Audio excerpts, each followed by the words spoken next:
जब देश रहेगा तो तुम मुख्यमंत्री होगे, जब देश का सद्भाव नहीं रहेगा, देश नहीं रहेगा, तो क्या तुम पाकिस्तान में मुख्यमंत्री होगे? यार राजनीति भड़काना हो चाहे वो भाजपा के लोग हों और चाहे वो सपा के लोग हों, सिर्फ उनका अपना जो उल्लू सीधा करना है। 27 में वोट मिलना चाहिए, सरकार बननी चाहिए, देश रहे चाहे जाए। ये सब अखिलेश का एक प्रोपगंडा है। इटावा में जिस तरीके से जात बदल के कथा करने पहुंचे, हालांकि उनके साथ जो घटना घटी काफ़ी निंदनीय है। लोकतंत्र में इस तरीके से नहीं किया जाता है, लेकिन पुलिस प्रशासन ने संज्ञान लिया, 4 लोगों को जेल भेजा। उसके बाद कथावाचकों के ऊपर भी FIR दर्ज की गई है। इसी पे ज़्यादा बात करने के लिए राजधानी लखनऊ की जनता है, हम उनसे बात करेंगे। सर, जिस तरीके से कथावाचकों ने अपनी जात बदल के कथा करने पहुँचे थे, उनके साथ एक घटना घटी, उन्होंने FIR भी दर्ज कराई, पुलिस ने उसका संज्ञान लिया। उसके बाद फिर कथावाचकों के ऊपर FIR दर्ज हुई। जात क्या होती है? बटोगे तो कटोगे, एक है तो सेफ है। उन्हीं ने तो बहुत अच्छा संदेश दिया। जात क्या होती है? वहाँ तो जहाँ हिंदू है तो हिंदू के नाम से वोट लोगे, और कथा पूजा कराना होगी तो फिर जात ढूंढने लगोगे। ये तो है नहीं है। तो आप यादव तो यादव बताओगे ना? क्यों बताएंगे भाई? वोट आधार कार्ड, 2 आधार कार्ड नाम से क्यों ले रहे हो? तो 2 आधार कार्ड क्यों? अरे अभी 3 आधार आ जाएंगे। जब सस्ता पक्ष यही तो होता है ना, अभी 3 आधार आ जाएंगे। अभी ऐसा होगा, सरकार है ना, पूरी तरह से उस यादोही के ऊपर गाज गिरेगी, पूरा ब्राह्मण समाज बच जाएगा। आप ये बताइए, वोट लेने के लिए हिंदू हो जाएंगे, और जब कोई बात होगी तो बांटा जाएगा। इसीलिए कहते हैं सबसे अच्छा मजहब हमारा है। फकीर हो, राजा हो, कोई हो, एक ही सब में हम लोग शाना बशाना खड़े होते हैं, एक ही शांति का संदेश देते हैं। हिंदू खाली वोट लेने की बात होगी, ये बहुत गलत बात है। अगर वोट लिया है तो उनको हर तरह से अधिकार भी मिलना चाहिए, मंदिरों में भी उनको हिस्सा मिलना चाहिए। जो भी धार्मिक जगहें हैं हिंदुओं की हैं, अगर हिंदू के नाम से वोट ले रहे हो तो उन गरीबों को, कमज़ोरों को उनको हिस्सा देना चाहिए, जैसा कि हमारे वहाँ गरीब को, कमज़ोरों को, मुसलमानों को दिया जाता है। हम मुसलमानों की, जैसे हिंदू मुसलमान की बात हो रही उस तरह से मैं करूँ, वैसे हमारे वहाँ कोई वो नहीं है। ज़रूरतमंद है, अगर हिंदू है, मुसलमान है, उसको सबको देना चाहिए, सबका कल्याण करना चाहिए, ये हमारा मजहब कह रहा है। वोट लेने के नाम से हिंदू और उसके बाद जो जात और वो मतलब हमारा तो आप भी कर रहे हो। देश के प्रधानमंत्री कहते हैं सबका साथ सबका विकास, आप हिंदू और मुसलमान दोनों कर रहे हैं। हम कहाँ कर रहे हैं? अभी तो आपने इंसाफ किसके साथ हो रहा है? जेलों में कौन है? अधिकार किससे छीने जा रहे हैं? खान पान पे नकेल किससे कसी जा रही है? वस्त्रों से कौन पहचाना जा रहा है? शमशान कब्रिस्तान की बात कौन कर रहा है? हम कर रहे हैं, हम तो नहीं कर रहे हैं। हमारे तो सब आप भी भाई हैं, ये बहन खड़ी, ये भी हमारी बहन है, ये भाई खड़े हमारे, हम सब हिंदुस्तानी भाई हैं। बांट कौन रहा है इसे? किसी मुसलमान ने ऐलान किया बांटने का? किसी मुसलमान ने कहा बटोगे कटोगे, एक रहोगे तो सेफ रहोगे? कौन, किसने कहा है? ये बात मैं आपके दिल से पूछना चाहता हूँ। किसी मुसलमान ने कही है तो मैं कटहरे में जाने को तैयार हूँ। कल वहाँ हिंसा भी भड़क गई, वो गलत है। हिंसा का रास्ता नहीं होना चाहिए। कानून है, कानून का सहारा होना चाहिए, लॉ एंड ऑर्डर को मेंटेन रखना चाहिए। अगर गलत हुआ है तो उसका रास्ता हिंसा नहीं है। लॉ एंड ऑर्डर को दुरुस्त करें और कोर्ट का सहारा लें। न्यायालय हमारा सर्वोपरि है। अगर किसी ने भी कुछ किया है तो हमें न्यायालय पे विश्वास रखना चाहिए। भले कि बहुत से लोग कहते हैं कि पूरा न्यायालय भी सरकार के निगाह में चल रहा है, मगर हम अभी न्यायालय पे यकीन करते हैं। हमने बाबरी मस्जिद न्यायालय के उसके ऊपर दी। तमाम फैसले आज जो भी होते हैं हम न्यायालय के अनुसार चलते हैं और न्यायालय को मानेंगे। चाचा, जिस तरीके से महिला ने आरोप लगाया कि उसने छेड़छाड़ करी कथावाचक ने, और जो उसका कार्ड था उस पर पंडित करके लिखा था। देखिए, अब जहाँ तक हमारी अपनी बात है, मैं किसी समाज की बात नहीं कर रहा हूँ। मैं इतना जानता हूँ कि अगर कोई विद्वान है, अपने धर्म के, अपने संस्कारों को जानता है, वो गीता पढ़े, कुरान पढ़े, बाइबिल पढ़े, जो भी जितने, क्योंकि ये ज्ञान का भंडार है।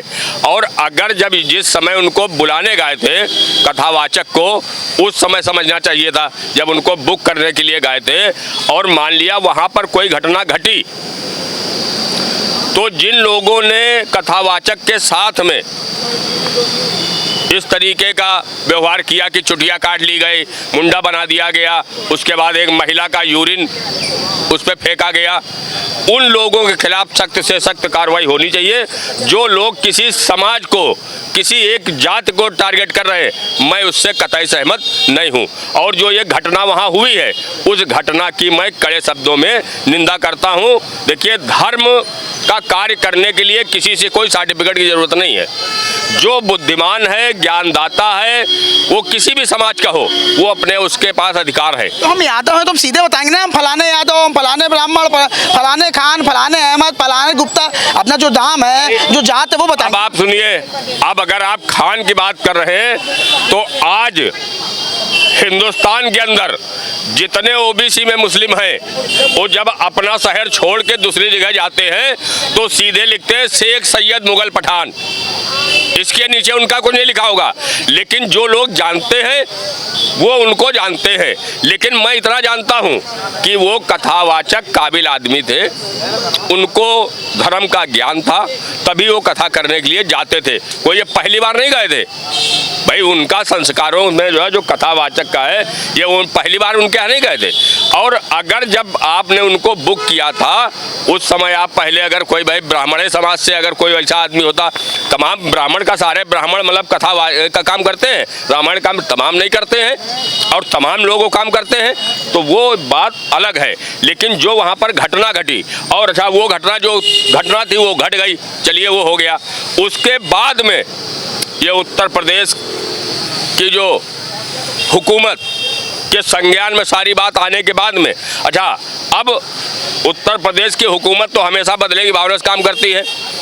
अगर अखिलेश यादव जी उनको बुलाए ना होते अपने यहाँ, भाई अगर किसी के जख्म पे मरहम लगाना अन्याय है तो मैं समझता हूँ समाजवादी पार्टी के राष्ट्रीय अध्यक्ष अखिलेश यादव वो अन्याय हमेशा करते रहेंगे। और भी जगह तो अन्याय होता है, लेकिन अखिलेश यादव उसको इस तरीके से नहीं बुलाते हैं, लेकिन जो उनकी बिरादरी का था उसको बुलाया, उसके बाद FIR नहीं, कतई नहीं। ये बात उन्होंने पहले ही कह दी थी, जिस दिन उनको बुलाया था, कहा था आपको मैं जख्म पे मरहम लगाने के लिए यहाँ बुलाया है, हो सकता है यूपी की हुकूमत तुम्हारे खिलाफ उल्टा मुकदमा लिख दे। वही हुआ। तो न्याय जहाँ पर नहीं होता है वहाँ पर इस तरीके से उत्तर प्रदेश के पुलिस प्रशासन को, वहाँ के इटावा के जिला प्रशासन की जिम्मेदारी बनती थी कि जिन लोगों ने गलत किया है उनको इंसाफ मिलना चाहिए था, और जिन लोगों ने निर्दोष वहाँ पर किए हैं उनको सज़ा मिलना चाहिए था। इस वजह से कहना ये सिर्फ है कि देखिए, संविधान ने पूरा ये अधिकार दिया है कि आप अपने धर्म का कहीं भी काम करें, अपने धर्म को बढ़ाएं, ज्ञान दें, लेकिन जिस तरीके की वहाँ पर घटना घटी है उसकी मैं कड़े शब्दों में निंदा करता हूँ। और जिन लोगों ने उस घटना को अंजाम दिया, निंदा उनकी है। मैं पूरे समाज की बात नहीं कर सकता कि अब यहाँ पे कहा जा रहा है कि ब्राह्मण समाज, मैं किसी समाज को नहीं, समाज में सारे लोग ना अच्छे हो सकते हैं और ना सारे लोग बुरे हो सकते हैं। कुछ लोग मुसलमानों में गंदे हैं और कुछ उनमें भी है, तो सबको नहीं कहा जा सकता, पूरे समाज को नहीं कहा जा सकता है।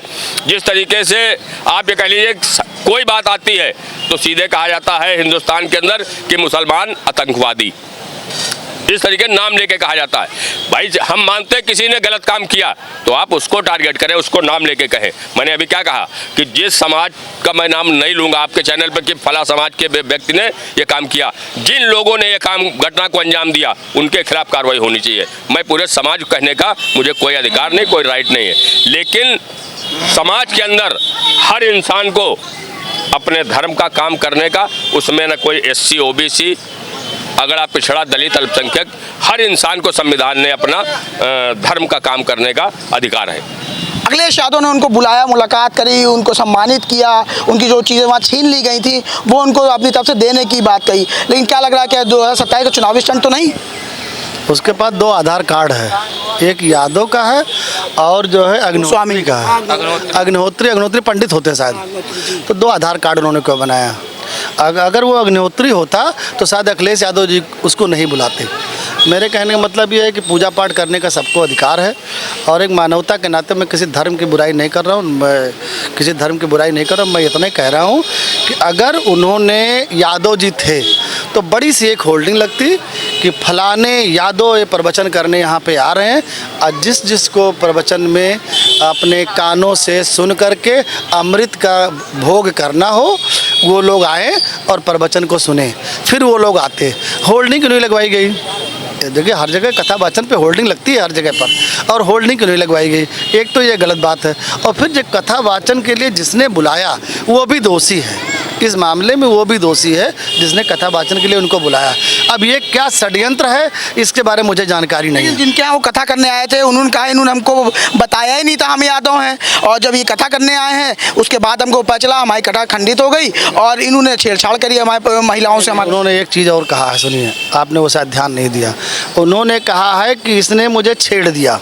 हाँ वही मैं बता रहा हूँ। नहीं, वो चीज़ दूसरी है। उन्होंने कहा उस महिला ने कि मुझे इसने छेड़ दिया, मैंने अपने पति को बताया और ये कथा खंडित ना होने पाए इसलिए दूसरे दिन भी कराया गया। वही गलत है। और पहली बात तो कोई भी व्यक्ति किसी के घर में जाएगा तो पहले दिन छेड़खानी नहीं करेगा। वो देखता है यहाँ का माहौल, देखता है कैसे लोग हैं, और अगर आपका चरित्र ही गड़बड़ है तो आपके साथ वो कर सकता है, कोई ऐसी बात नहीं है। लेकिन फिलहाल उसकी इतनी हिम्मत नहीं होती है। ये मैं इसको सिरे से खारिज करता हूँ कि उसने उस महिला को गलत नज़र से देखा होगा। अब बात आई इसकी चुटिया कटाने की, तो ठीक है, न्यायिक प्रक्रिया है, न्यायिक प्रक्रिया में जाना चाहिए और वहाँ पे जा कर के इसको सज़ा दिलानी चाहिए। और माननीय अखिलेश यादव जी को मैं ये कहना चाह रहा हूँ कि देखिए, हम लोग बहुत छोटे हैं, बहुत बड़े नहीं हैं। हम लोग इतने सलाह दे रहे हैं कि ये बहुत ज़्यादा यादव, पंडित और ये जो ठाकुर, इसकी सबके राजनीति मत फंसिए आप। आपकी एक पार्टी है, सारे समाज के लोग आपको वोट देते हैं। आप ठीक है, आप मानते हैं, लेकिन अभी देखिएगा 27 में चुनाव, जब ये टिकट का बंटवारा होगा, अभी भाई साहब बताएंगे, टिकट का जब बंटवारा होगा तो ज़्यादा से ज़्यादा सवर्णों को टिकट दिया जाएगा। क्यों दिया जाएगा? सवर्ण ही क्या लड़ सकते हैं? सवर्णों को सबको हटा दीजिए। आपके अंदर अगर दम हो तो किसी भी एक सवर्ण को टिकट ना। 24 से लगातार वो पीडीए लेके चल रहा है, पीडीए की बात कर रहे हैं तो पीडीए को पहले प्रमुखता देंगे ना। अरे पीडीए की बात आपने छेड़ दी, पीडीएम भी बन गई है पार्टी। उसमें लिखा है पिछला, दलित और मुसलमान। और लोकसभा में बनी थी। नहीं, अभी पीडीए की मैं होल्डिंग बैनर देख रहा हूँ, अभी ऐड हो रहा है, उस पर प्रचार होगा, उस पर मुसलमान लोग उसके साथ भी जाएंगे क्योंकि मुसलमान का नाम उसमें लिखा हुआ डायरेक्ट। जो आप पीडीएम की बात कर रहे हैं वो अपना दल कमेरावादी और अकरुद्दीन ओवैसी उन लोगों ने मिल के ये बनाया था लोकसभा के दौरान, लेकिन आप बता रहे हैं तो मैं मान रहा हूँ। देखिए, मुस्लिम संगठन की पार्टियाँ आज पहली बार नहीं बनी है, बहुत दिनों से बनी चली आई हैं और सारी फ्लॉप हो गई। सारे वोट बैंक जो है अखिलेश यादव जी के पास में इस समय है। और मैं इतना कहना चाह रहा हूँ कि अगर इस बार आपकी सरकार बनती तो किसी मुसलमान को आप ऐसे लिखाइए, बड़ा बड़ा बोर्ड बनवाइए कि इस बार हम फलाने मुसलमान को मुख्यमंत्री बनाएंगे। आप राष्ट्रीय अध्यक्ष हैं, आप मुख्यमंत्री ना बनिए, आपकी मुसलमान का वोट लेकर के और मुसलमान को मुख्यमंत्री बनाइए। मेरा कहने का मतलब इतना है खाली। क्या आप दो शब्दों में इतना तय, कथावाचक आपकी नज़र में क्या है, सही है गलत? देखिए, कथावाचक जैसे जो उसका वीडियो जो वायरल हो रहा है उस हिसाब से ऐसे ऐसे कर रहा है, वो जैसे छिनरा टाइप का लग रहा है। वो उसकी तो मतलब समझ में नहीं आ रही है, वो ऐसे ऐसे कर रहा है, उसका ना चेहरा देखने में समझ में आ रहा है कि वो ऐसे छिन रही है। उसका वीडियो मैं देख रहा हूँ, अभी तो उसको कोई चर्चित नहीं था वो, लेकिन अब इस समय सोशल मीडिया पे ऐसे ऐसे उसके वीडियो आ रहे हैं। ये बिल्कुल चरित्रहीनता का आरोप, वो खुद ही चरित्रहीन है। और मैं कहना चाह रहा हूँ, अभी एक यादव का कोई वीडियो और वायरल हुआ है, वो कह रहा है खेमराज हनुमान जी को लेके उसने बोला। आप बताइए, सनातन को मानने वाले जितने भी, वो क्या चमार नहीं मानते क्या? अरे यादव हमारे साथी हैं, वो लोग हनुमान जी की ही पूजा करते हैं। और वो यादव बोल रहा है, जानते हो क्या बोला? वो यादव बोल रहा है कि हनुमान जी कुत्ते की तरह सीता जी को ढूंढ रहे हैं।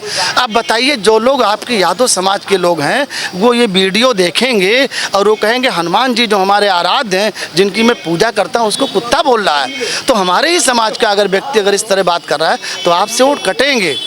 मैं किसी पार्टी का मतलब एक नैतिकता के नाते बात कर रहा हूँ, मैं कोई गलत बात नहीं करना चाह रहा हूँ। और कमियाँ हर जातियों में, ब्राह्मण में भी कमी है और यादव में भी कमी है, क्षत्रिय में भी कमी है, और हमारे भी बिरादरी, हमारे जानते के कोई वैल्यू नहीं है। हम तो कास्ट बिरादरी से आते हैं, कोई भी मारा जाएगा साला, चाहे पीटा जाएगा, न सपा वाले बोलने जाएंगे, ना असुद्दीन ओवैसी बोलने जाएंगे, ना हमारे पार्टी नेता बोलने जाएंगे। अभी बस्ती में एक लड़की की हत्या हो गई। अरे एक लड़की की हत्या हुई, देखा आपने? मतलब कितनी दुर्दांत उसकी हत्या की, दिल के 3 टुकड़े हुए हैं उसके। दिल इतना छोटा सा होता है, इतने छोटे से दिल के 3 टुकड़े कर दिया।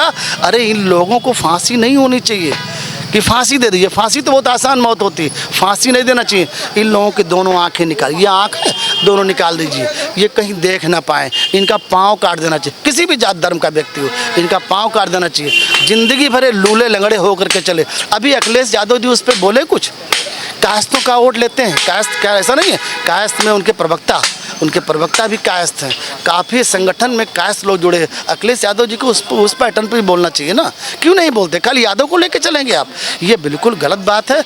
आप राष्ट्रीय अध्यक्ष हैं और पार्टी के राष्ट्रीय अध्यक्ष हैं और बहुत बड़ी पार्टी आपकी हो गई, भारत में शायद दूसरे तीसरे नंबर की पार्टी है इस समय। तो मेरे कहने का मतलब है कि सभी धर्म को लेकर के आप चलिए, और जो है वोट तो अलग चीज़ है, जिसके विचार में जहाँ आएगा वहाँ वोट देगा, लेकिन एक धर्म को लेकर के, एक जात को लेकर के आप चुनाव नहीं जीत पाएंगे। आपको चुनाव में चर्चा करनी है, जनता में आपको रहना है, तो जैसे विकास पर चर्चा करिए, बेरोजगारी पर चर्चा करिए। ठीक है, अभी देख रहे हैं स्कूल बंद किया जा रहा है, क्या स्कूल बंद किया जा रहा है तो क्या गलत है भाई? 1.5 लाख रुपए लोग तनख्वाह पा रहे हैं, हराम का। बच्चे 20 बच्चे पढ़ने वाले हैं, अब 20 बच्चे के ऊपर फीस लगाइए, इस पर चर्चा करिए। आप ये कहिए अरे अभी आपका वोट बैंक बढ़ जाएगा, मैं बताने जा रहा हूँ, मुझे बताना नहीं चाहिए क्योंकि मैं एंटी पार्टी में हूँ। अरे इस पर चर्चा करिए कि मैं अभी सरकार बनेंगी तो जिसकी फीस, जिस बच्चे की कक्षा 9 की फीस 11,800 रुपये मैं पेमेंट करता हूँ हर महीने, कक्षा 9 की फीस। अब बताइए मेरे 3 बच्चे पैदा अगर हो गए तो मेरा कितना हो गया भैया? 36,000 रुपये महीना। और उसके बाद में स्कूल वाले कहते हैं फलाना पेपर लेके आइए, धमाका पेपर ले, 1,000-2,000 40,000 रुपये एक आदमी अगर ला करके बच्चों को फीस दे देगा, कितना खर्चा आता है? CMS में कितने बच्चे पढ़ते हैं? CMS स्कूल लखनऊ का सबसे बड़ा स्कूल है, वहाँ पे हमारे ख्याल से इस समय कम से कम 80,000 बच्चे पढ़ते होंगे। इसको कैलकुलेट करिए, मल्टीप्लाई करिए, इतने पैसे से बहुत पैसा हो गया। आज बड़े बड़े स्कूल बनते जा रहे हैं, बड़ी बड़ी बिल्डिंगें बनती जा रही हैं, इस पर आप चर्चा करिए। आप कहिए अरे अभिभावक कम है, हर कोई अपने बच्चों को पढ़ाता है, कोई ऐसा व्यक्ति है जो बच्चों नहीं पढ़ाता है, और सब कोई परेशान है। किससे परेशान है? बच्चों की फीस से। 12-12 हज़ार फीस मैं देता हूँ, किस तरह मैं कमा के लाता हूँ, फीस देता हूँ, मैं जानता हूँ। ये मुद्दा बहुत अच्छा आपके पास है। आप कहिए कि जहाँ पे फीस 12,000 दिया जा रहा है उस फीस को मैं 1,000 करूँगा। अभी देखिए सारे अभिभावक, आपने तो कह दिया पेंशन मैं दूंगा, पहले भी चला, पेंशन के चक्कर में काफ़ी वोट बैंक आपका बढ़ा, ठीक है, लेकिन इन बच्चों का भी तो देखिए। जो ये बच्चे नहीं, भविष्य तो जो पढ़े लिखेगा सारा नौकरी पाएगा, जो पढ़े लिखेगा नहीं नौकरी कहाँ पाएगा? तो बात वहाँ नहीं, लेकिन बच्चों जो पढ़ेंगे, पढ़ने के लिए जो पैसा हमारे पास नहीं, कैसे पढ़ाएंगे बच्चों को हम?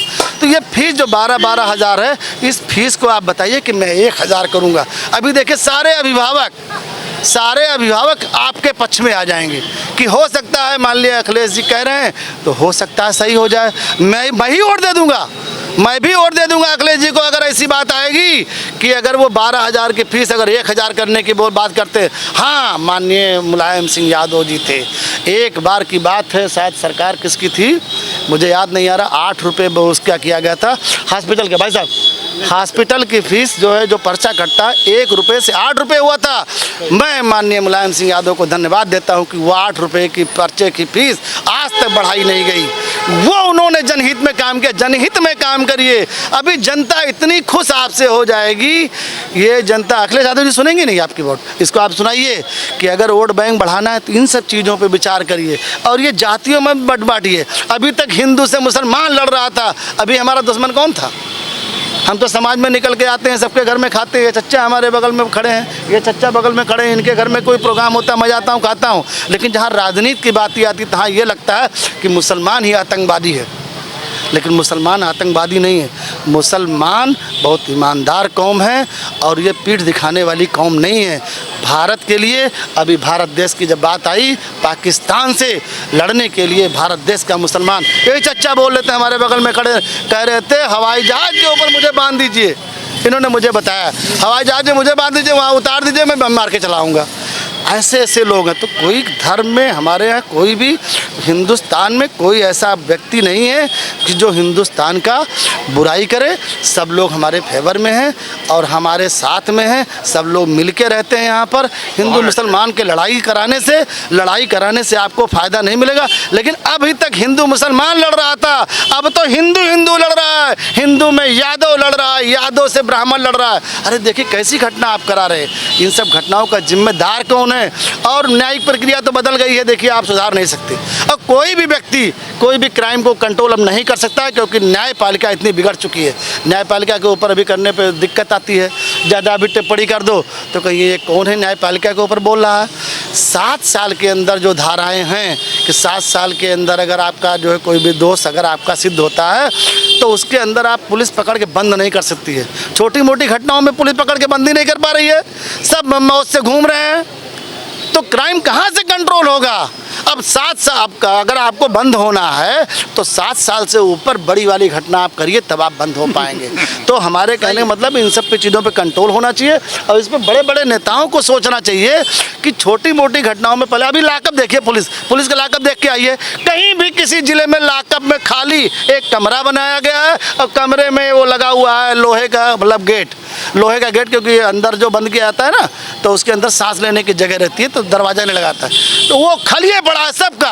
अरे जब एक दहशत था, लोगों के अंदर दहशत था कि मैं अगर कोई भी गलती करूंगा छोटी मोटी, अभी न्यायपालिका पे ऊपर एक टिप्पणी किसी ने किया था, शायद जज ने किया था किसी ने, उसने कहा कि किसी भी औरत का कोई भी पार्ट छू लेने से, अब साहब कोई भी पार्ट छू लेने से कोई भी गलत काम उसको नहीं कर सकते, मतलब सिद्ध नहीं कर सकते। कितनी गलत बात है। अभी किसी महिला को चाहे जैसे रोड पे छेड़ते रहिए आप, हम मुकदमा लिखा देंगे और मुकदमा कोई लिखवा देगा, मुझे पुलिस पकड़ के बंदी नहीं कर पाएगी क्योंकि उसमें 3 साल की सजा है।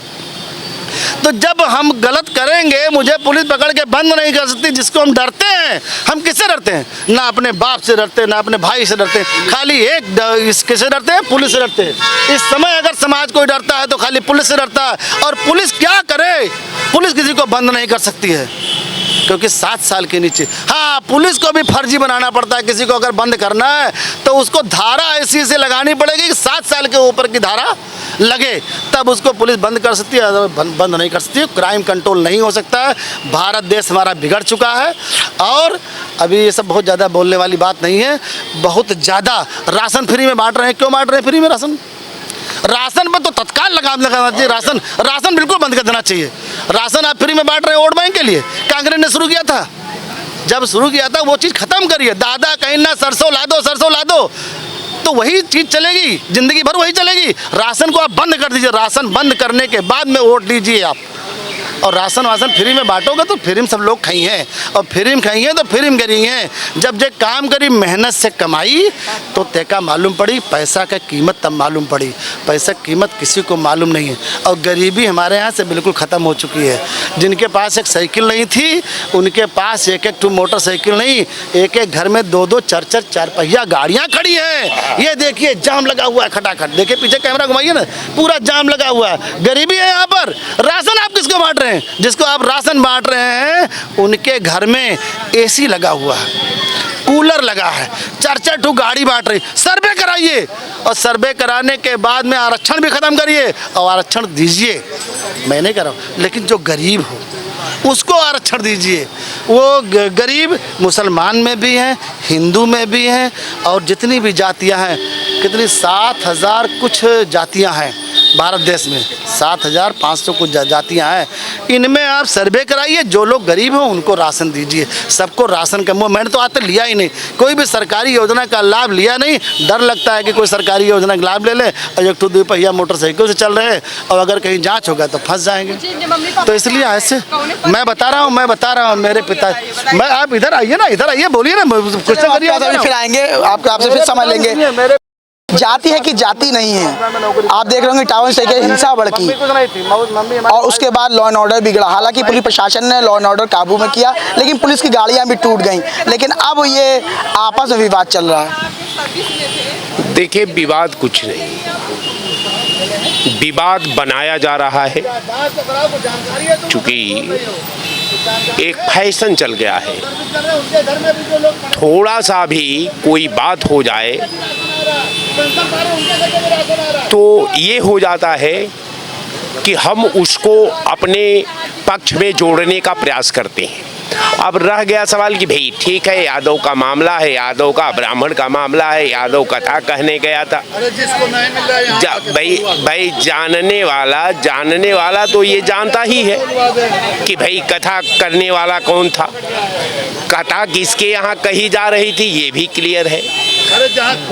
तो दुर्भाग्य एक बात का मुझे लगता है कि दुर्भाग्य इस बात का है कि जहाँ सद्भाव की बात होनी चाहिए, जहाँ मोहब्बत की बात होना चाहिए, जहाँ गुत्थी निस्तारण की बात होनी चाहिए, जहाँ सिस्टम को सुधारने की बात होनी चाहिए, वहाँ जात की बात हो रही है, वहाँ धर्म की बात हो रही है। आज जातीय भावना इस तरह भड़काने का प्रयास किया जा रहा है कि जातीय भावना के भड़काने के दर्पण में पार्टियां जब अपना भविष्य को टटोलने लगे, अपने भविष्य का रूप आकलन करने लगे, तो विधा तो प्रभावित होगा ही। अब कहने का मेरा मतलब कि साहब ठीक है, यादव था, यादव वहाँ कथा हुआ, विवाद हुआ, दोनों के खिलाफ मुकदमा दर्ज है, तो जब मुकदमा दर्ज है तो कानून को काम करने दो। अब उस बात का जिक्र करना बंद कर दो। अब तो सीधे सीधा न्यायालय का मामला है, न्यायालय दोष गुण के आधार पर जो गलती किया होगा उसे सजा दे देगी। लेकिन नहीं, ये आग जलाते रहो।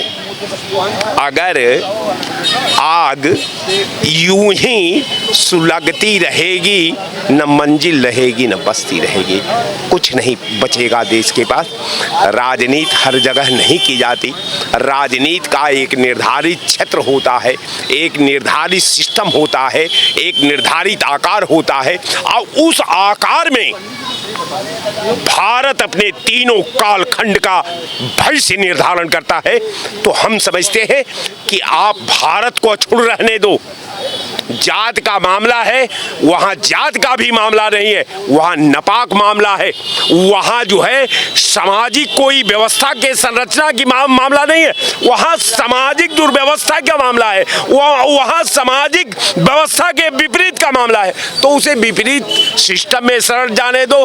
पुलिस ने FIR कर लिया है, दोनों तरफ से मुकदमा दर्ज हो गया है। अब मुकदमा के माध्यम से जो न्यायालय का फैसला आएगा, दोनों पक्ष उसका स्वागत कर लेगा। लेकिन रह गया सवाल कि देश के सद्भाव में अपना भविष्य न देखो, इसलिए कि जब देश रहेगा तो तुम्हारी पार्टी रहेगी, जब देश रहेगा तो तुम मुख्यमंत्री होगे।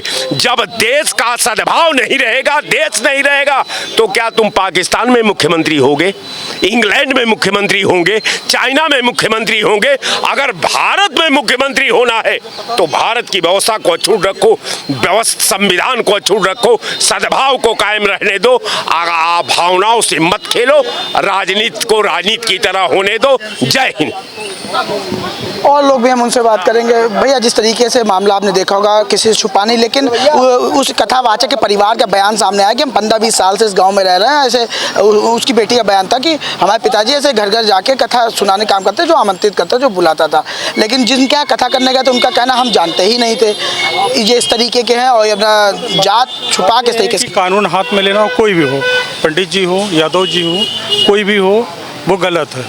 और 2 आधार कार्ड भी रखना गलत है। तीसरी बात है कि जो बातें हुई भी नहीं है, वैसे जैसे अभी जनाब हैं, हमारे बड़े भाई हैं, अभी कह रहे थे कि मूत्र छिड़का गया। FIR में उसने दिया कि ये तो आपको मैं कॉपी दूँ, FIR जो उन लोगों ने लिखा है उसमें मूत्र का कहीं जिक्र नहीं किया है। तो बातें भड़काई भी जा रही हैं। और एक मुखिया को, माननीय मुलायम सिंह जी थे, नेताजी, ऐसे ऐसे काम करते हैं कि प्रवक्ता है उनके नहीं पता होगा। पहले कोऑपरेटिव में लोग लोन लेते थे तो उनका ज़मीन को जब्त कर लिया जाता है। माननीय मुलायम सिंह की देन थी कि आज वो नहीं जब्त होता। बातें बहुत, ये नहीं कि हम नहीं, हमारी ही सरकार बनेगी। अगर इतने बड़े हम भविष्यवक्ता हैं फिर क्या है, कह दें एलानिया कि हो जाएगा, नहीं तो हमको सूली पर लटका देना। सारी चीज़ें भड़काने की। कोई भी पार्टी इस समय चाहे सत्ता में हो चाहे विपक्ष में हो, वो देश की नहीं देख रही है। जाति से भी कुछ नहीं लेना है। कितने लोग गरीब मर रहे हैं, कौन देने जा रहा है? यादव गरीब नहीं है क्या? बहुत से गरीब हैं, भट्टे में मजदूरी कर रहे हैं, ठेला चला रहे हैं, रिक्शा चला रहे हैं। कोई देने जा रहा है? नहीं देने जाएगा। लेकिन यहाँ क्या है कि अगर कुछ फंस गया तो दिखाने के लिए आ जाओ भैया हम ये इनाम दे रहे हैं, ऐसा नहीं करना चाहिए। यहाँ सिर्फ बातें न ब्राह्मण की होनी थी ना यादव की।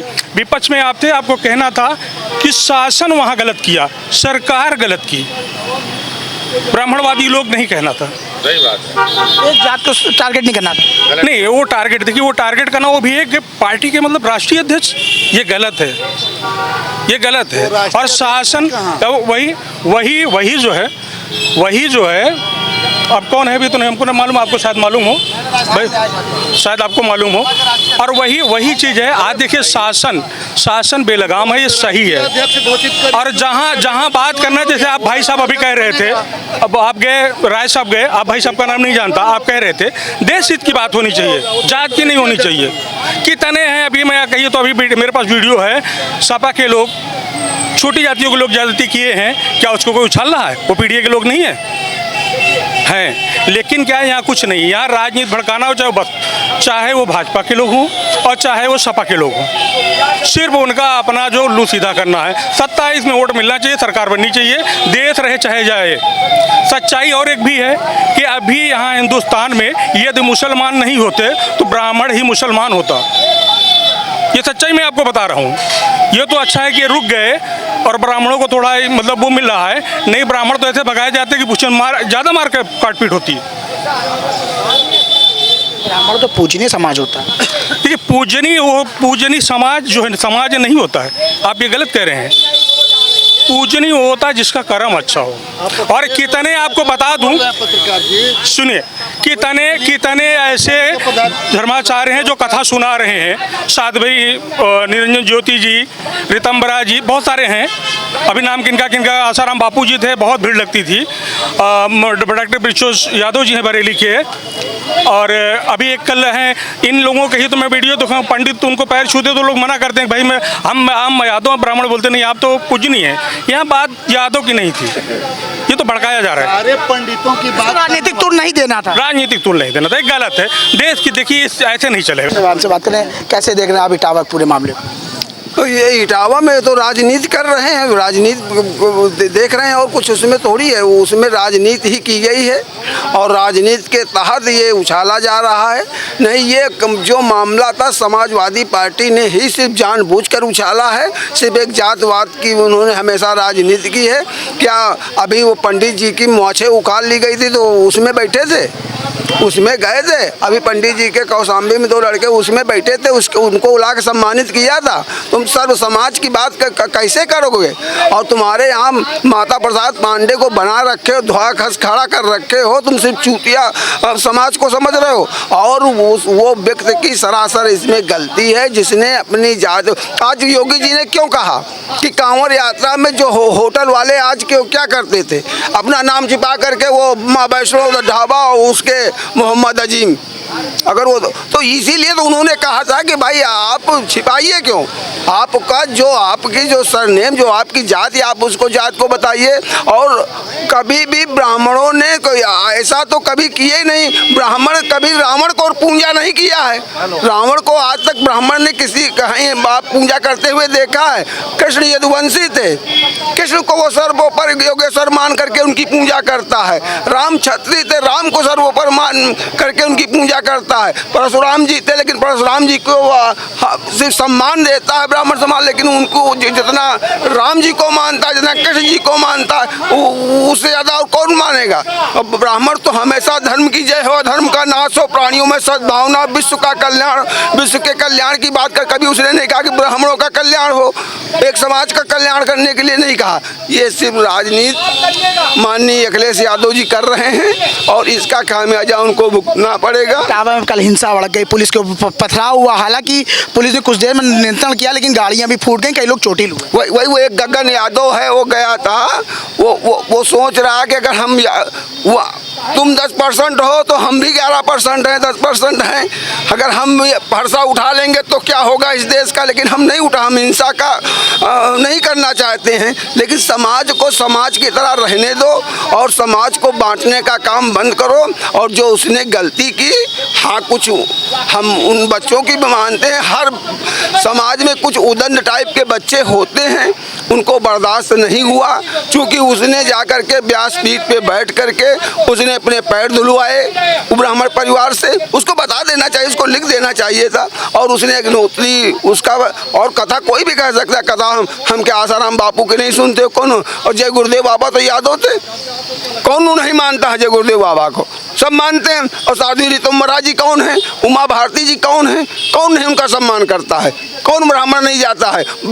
और उसके ज्ञान को पूजा जाता। बहन मायावती जी राष्ट्रीय अध्यक्ष थी, कौन पंडित नहीं जाकर के उनके पैर छूता है? जो जाता है टिकट मांगने तो पहले पैरों में नतमस्तक होता है हर समाज का व्यक्ति। तो आदमी की योग्यता अपने, अब उन्होंने छिपा के तो नहीं काम, तो उसने छिपा के गलती की है और जिसका खामियाजा समाज ने उनको दिया है। और एक समाज को, और इसमें सबसे ज्यादा तूल समाजवादी पार्टी के नेता माननीय अखिलेश यादव जी ने पकड़ाया है और आग लगाने का काम समाजवादी पार्टी के नेता अखिलेश यादव जी ने किया है।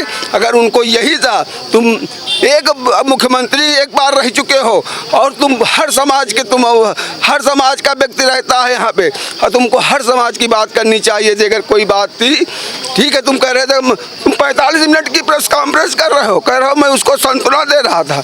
45 मिनट का प्रेस कॉन्फ्रेंस होती है सांत्वना में, तुम उसको सम्मान, उसके मलहम लगाना था, उसको 51,000 दे करके चुप पे कहते भाई ठीक है चलो जो कुछ हुआ है अब बात की जाएगी, नहीं शासन से बात कीजिए। तुम एक बार के पूर्व मुख्यमंत्री हो, शासन में जा करके उसके खिलाफ धरना बैठते, पंडित जी ने गलत किया है, पंडित परिवार ने गलत किया, वो ये कर सकते थे। आके सबको एक नज़र से देखना चाहिए। बिल्कुल भाई, मुख्यमंत्री राजा का मतलब क्या होता?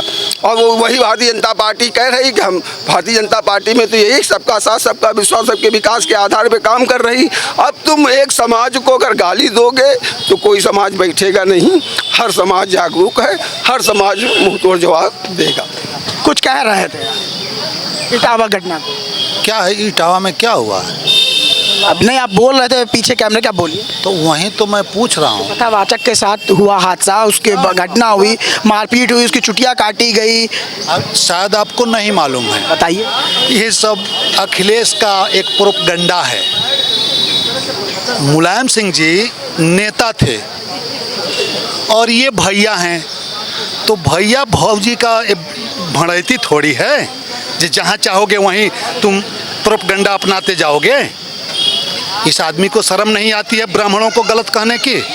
माता प्रसाद पांडे को तो मुखौटा बनाया है, अगर इसके अंदर दम है तो अपने पार्टी से सारे ब्राह्मणों को निकाल दे। नहीं है दम, ये केवल पीडीए के नाम पे परिवार डेवलपमेंट अथॉरिटी खोल रखा है। पीडीए कहते हैं पिछड़ा दलित अल्पसंख्यक। बता दीजिए कौन पिछड़ा दलित अल्पसंख्यक है? पूरे परिवार और कुनबे के लोग भरे हुए हैं। पीडीए का नाम दे करके प्रदेश की जनता को धोखा दे ही रहा था, अब एक नया तरकीब अपनाया है। ये मतलब जितना इसकी घोर निंदा किया जाए कम है, और इसकी भूरी भूरी निंदा होनी चाहिए। अखिलेश यादव ने जातिवादी भाषा क्यों बोला, और किसी एक जाति को लेकर ब्राह्मण जाति के ऊपर जो इन्होंने टिप्पणी किया, ये घोर निंदनीय है। इसके लिए अखिलेश को माफ़ी मांगना चाहिए। ब्राह्मण जाति से, पूरे प्रदेश की जाति से ये सत्ता में कभी नहीं आ सकते। जो सपना देखते हैं बिना ब्राह्मण के सत्ता में कभी आ ही नहीं सकते। कुल मिला के माना जाए जो कल हिंसा भड़की वो अखिलेश यादव, अखिलेश का बचपना है। अखिलेश जो हैं, जो भैया भाभी हैं, ये नेता नहीं है। मैं बार बार आपसे कह रहा हूँ, Mulayam Singh and sons private limited company जो समाजवादी पार्टी आप लोग बोलते हो, हम लोग उसको Mulayam Singh and sons private limited बोलते हैं। वो एक कंपनी है। अखिलेश आज राष्ट्रीय अध्यक्ष हैं, वो कल अंतर्राष्ट्रीय अध्यक्ष बनेंगे, क्योंकि उनका बेटा जो अर्जुन यादव है वो बड़ा हो रहा, वो बड़ा हो गया है। अब वो राष्ट्रीय अध्यक्ष वो बनेगा, अखिलेश अंतर्राष्ट्रीय अध्यक्ष बनेंगे। अरे जो अपने परिवार के ही इटावा में जाकर देखिए कितनी यादव परिवार, कितने कमजोर लोग हैं। यादव नाम से इटावा सैफई में आप जाकर के देखिए कैसे कमजोर परिवार है, और ये चांदी के चम्मच लेकर के पैदा हो गए तो नेता हो गए। ये नेता कभी बन ही नहीं सकते। ये अखिलेश का बचपना है, और इन्होंने जो भी उसका प्रतिक्रिया दिया है उसकी हम भूरी भूरी निंदा करते हैं, और पूरे प्रदेश की जनता से अखिलेश यादव को माफ़ी मांगनी चाहिए इस बयान को, इस कृत्य को लेकर। धन्यवाद। उनसे बात करने के लिए देखिए तमाम जनता थी राजधानी लखनऊ, जिनका साफ तौर पे कहना है जिस तरीके से अखिलेश यादव ने उनको बुला के मंच पर संवेदनाएं दी, उनका सम्मान किया, तो कहीं ना कहीं उसके पीछे एक राजनीतिक मुद्दा था। इसके बाद इटावा में हिंसा भड़क गई। वीडियो जर्नलिस्ट संदीप के साथ आकाश चंद से मैं समीर खान, लखनऊ।